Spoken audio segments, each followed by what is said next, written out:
50 वर्ष सोचने लग जाते हैं कि एजुकेशन मिनिस्टर का रामचरितमानस वाला बयान बोले कि स्मृति वाला बयान बोले, क्या बोले। मैं किसी भी परिस्थिति में शिक्षा के लिए, जो बच्चों का शिक्षा हो रहा है, परीक्षा हो रहा है, इसके लिए माननीय शिक्षा मंत्री का कोई भी स्टेटमेंट मैं ना देखना पसंद करता हूं ना सुनना पसंद।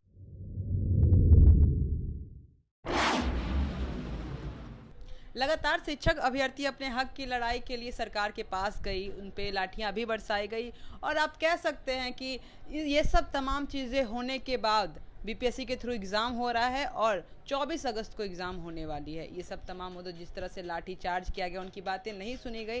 तो अब टाइम कम बचा है और पढ़ाई कैसे करें, क्योंकि डोमिसाइल नीति को हटा दिया गया है और बाहर के राज्य के भी बच्चे आएंगे, वो भी पार्ट लेंगे, तो कंपटीशन कुछ ज़्यादा ही बढ़ गया है। इस सब मुद्दों में अगर टाइम नहीं मिला होगा पढ़ाई करने का, तो पढ़ाई कैसे किया जाए, ये सब तमाम मुद्दों पर बात करने के लिए हमारे साथ गुरु रहमान सर हैं। हम इनसे पूछते हैं कि किस तरह से बच्चे, क्योंकि टाइम एक महीना से भी कम है और इतना सारा सिलेबस है, इतने सारे कंपटीशन है, आगे की पढ़ाई कैसे करें।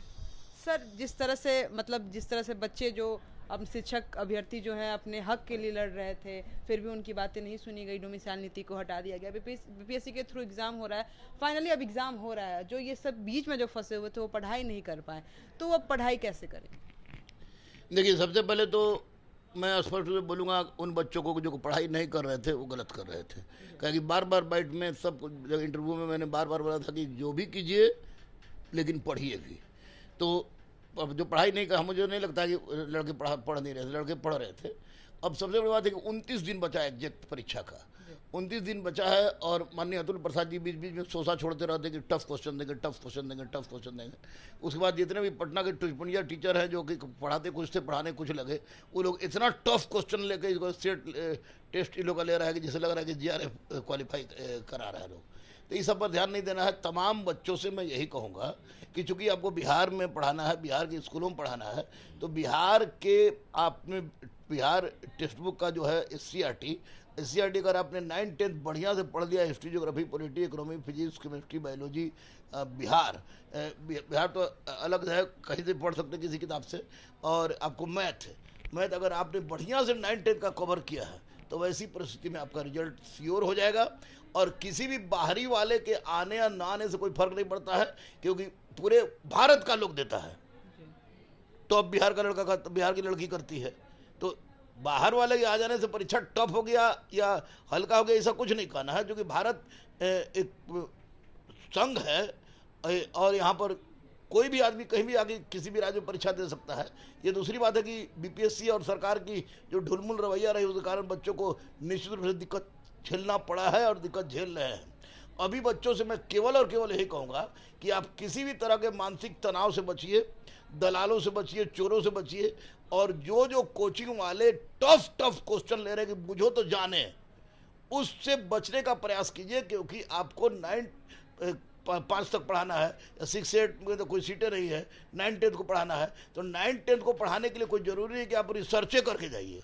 आप 9-10 और बिहार बोर्ड के जितने भी 7, 8, 9, 10 का किताब है, उसको अगर आपने पढ़ लिया है तो उसका रिवाइज कीजिए। करंट अफेयर्स के लिए कोई भी एक अच्छी मैगजीन जो कि साल भर का करंट खबर दे, उसको गहराई से देखिए। बिहार देख लीजिएगा, मैथ 10th का ही देखिएगा, 9-10 का देखिएगा। और रही बात इंग्लिश की, तो इंग्लिश में जो बने और नहीं बने तो बजरंगबली मालिक है, उसके ऊपर घर तक जाएगा। लेकिन मैं बता दूं कि जिन बच्चों का, लड़कों का 60% होगा उनका रिजल्ट होगा, लड़कियों का 55% होगा उनका रिजल्ट होगा। यानी 60% मतलब तो 70-72 हो जाता है। अगर उतना ठोक के आते हैं तो निश्चित रूप से इनका रिजल्ट होगा ही होगा।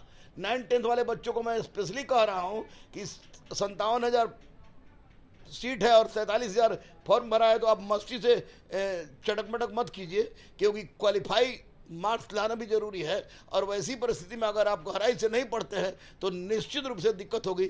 इसलिए मेहरबानी करके आप भी पढ़िए, समझ के पढ़िए, डेली 2 सेट प्रैक्टिस कीजिए, अच्छे संस्थान में जाकर टेस्ट दीजिए, जो बहकावेबाज लोग टफ टफ टेस्ट ले रहा है उससे परहेज कीजिए, निश्चित रूप से आपका रिजल्ट हो जाएगा। अच्छा, हाल में एजुकेशन मिनिस्टर का ये कहना था कि जो बिहार के टीचर्स हैं, सरकारी जो भी टीचर हैं, वो उतना अच्छा नहीं पढ़ाते हैं, जिसकी वजह से डोमिसाइल नीति को हटा दिया गया ताकि बाहर के लोग आए और एजुकेशन सिस्टम जो बिहार का है वो सुधरेगा। नहीं, एजुकेशन मिनिस्टर पर हमको कुछ बोलने से पहले हमको 50 बार सोचने लग जाते हैं कि एजुकेशन मिनिस्टर का रामचरितमानस वाला बयान बोले कि स्मृति वाला बयान बोले, क्या बोले। मैं किसी भी परिस्थिति में शिक्षा के लिए, जो बच्चों का शिक्षा हो रहा है, परीक्षा हो रहा है, इसके लिए माननीय शिक्षा मंत्री का कोई भी स्टेटमेंट मैं ना देखना पसंद करता हूं ना सुनना पसंद करता हूं। मुझे केवल और केवल उम्मीद है माननीय मुख्यमंत्री नीतीश कुमार जी से, माननीय उप मुख्यमंत्री तेजस्वी जी से, और जो इसके मुख्य अधिकारी हैं के पाठक, जिनके ईमानदारी पर किसी भी तरह का कोई संदेह कोई नहीं कर सकता है, उन पर उम्मीद है। और ये लोग चाह के बढ़िया से कर ले। अब डोमिसाइल तो हटा नहीं, डोमिसाइल हट गया। जब डोमिसाइल हट गया तो अब एक उपाय है ना कि युद्ध करना। जब युद्ध के मैदान में तलवार टूट जाए तो टूटी हुई तलवार से ही लड़नी चाहिए, नई तलवार नहीं खोजनी चाहिए। इसलिए बच्चों से मेरा एकमात्र रिक्वेस्ट, जम के पढ़ो, हुमज के पढ़ो, बजरंगबली का नाम लेके पढ़ो। याद रखो कि 3 लाख बच्चे जो बाहर के आए हैं वे आपका कुछ नहीं बिगाड़ पाएंगे। अगर आपने बिहार बोर्ड का 7वां 8वां 9 10 का और करेंट अफेयर्स का और मैथ का गहराई से अध्ययन किया है, हिंदी भी बहुत महत्वपूर्ण चीज़ है, उसको भी देख लीजिएगा, तो आप निश्चित रूप से मास्टर हैं, मास्टर हैं, मास्टर हैं। बिल्कुल, तो आप समझ गए ही होंगे कि किस तरह से आपको पढ़ाई करना है, क्योंकि अब आपके पास कोई और रास्ता नहीं है। डोमिसाइल नीति को हटा दिया गया तो कंपटीशन भी बहुत टफ है। और सर जैसे जैसे आपको बताएं, अगर आप उस तरह से पढ़िएगा तो शिक्षक बनना निश्चय है और आप बन जाइएगा। तो बने रहिए कशिश न्यूज़ के साथ, मैं काजल सर्विस।